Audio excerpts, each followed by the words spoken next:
फिर आगे की बात बताती हूँ। मेरी माँ मुझे बुलाई, कहीं विमला देखो ये किसका है। उनको भी नहीं पता था। यहाँ के एड्रेस से बाबूजी का नाम था, साथ में मेरा था। कहीं देखो ये कैसा लेटर है। मैंने देखा, खोला तो ऐसे लेटर तो हमने कभी, क्योंकि लड़की की जात की ये सब तो कभी, आज के ज़माना जो है बहुत फ्रैंक हो गया है, पहले ऐसा नहीं था। पहले सब पर्दे के अंदर होता था।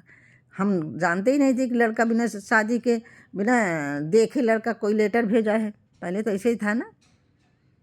फिर हमने उसको पढ़ा, फिर हमने कहा हम इसको पढ़ेंगे नहीं, ये पता नहीं कहाँ से आया है।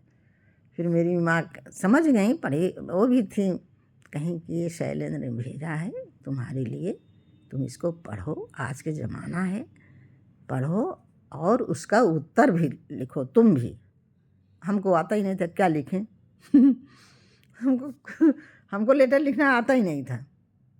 स्कूल में लिखाया जाता था तो गुरु के नाम, शिक्षा के नाम और माँ पिता के नाम, पति के नाम तो हम जानते नहीं थे कैसे लिखा जाता, और वो भी बिना देखे। आज के ज़माने में फिर भी लड़की लड़का देखने आते हैं। दादा की वजह से कोई ये ऐसा ही मौका ही नहीं आया कि लड़का और लड़की को डिमांड करे कि हम देखेंगे। फिर मेरी माँ लेटर पढ़ने के बाद मेरी माँ जवाब बोलती थी तो मैं लिखती थी। बताइए, ऐसा ज़माना है। मेरी माँ लेटर लिखवाए, हमने कहा हम लिखेंगे नहीं, क्योंकि हमने देखा ही नहीं था इस तरह से। मेरी माँ कहीं मैं बोलूँगी तुम लिखो, शादी हुई है। जब वो लड़के की वो है डिमांड है कि हाँ लड़की के हाथ के लेटर पढ़ना चाह रहा है, क्या है कैसा है, तुम लिखो मैं बोलूँगी।